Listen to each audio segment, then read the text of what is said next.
Hey, what's going on? You know who it is. You know what it is. All right, you guys, peep game. This your boy Town Biz. All right, so basically, the Hall of Fame class of 2024, 2025 was announced. Basically, 2025 Hall of Fame class was announced, and it included Jared Allen, Eric Allen, no relation, Antonio Gates, and Sterling Sharp.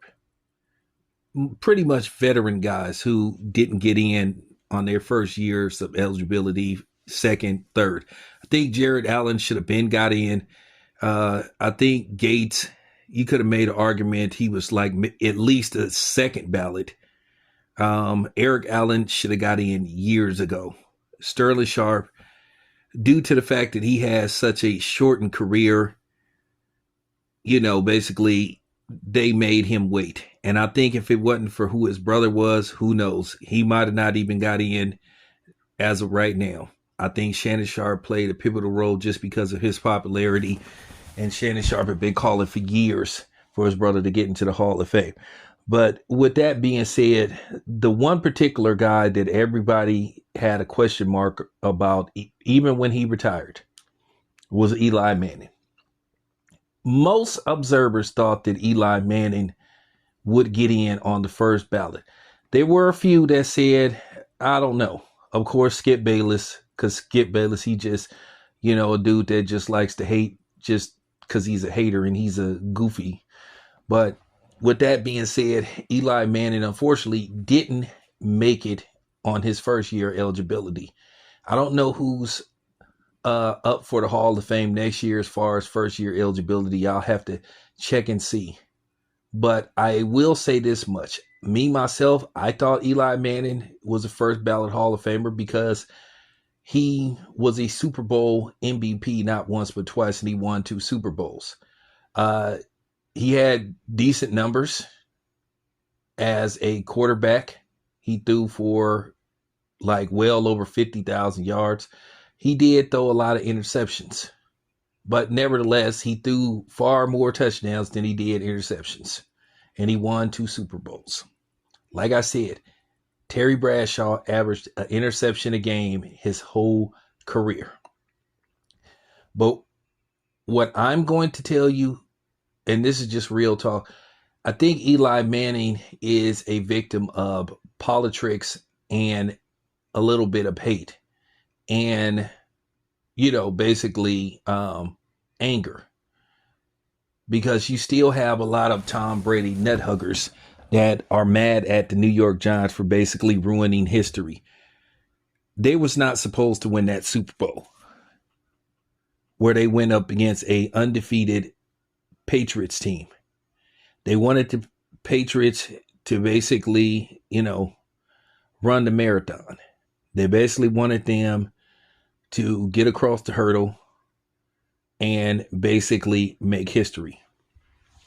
And they stole history from not only the NFL, but from the Patriots. Because I think a lot of people wanted that Miami Dolphins thing to end where every year they were drinking a glass of champagne, the toast that they had the only undefeated season.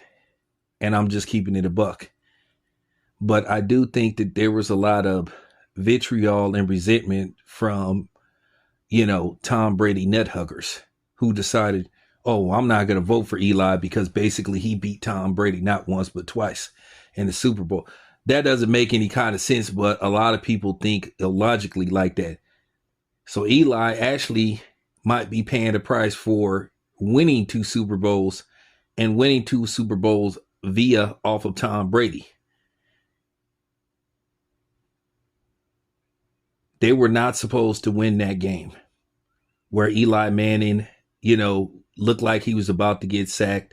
He broke free and threw that ball, threw the ball, and then the guy caught it.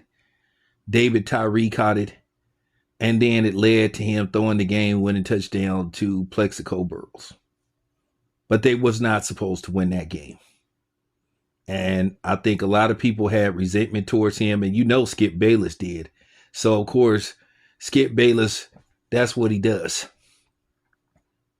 You know, he does it a lot with the brothers, but eventually, or, you know, every once in a while, he'll find a guy that looks just like him to basically cover up the fact that he's an undercover racist and go in on him.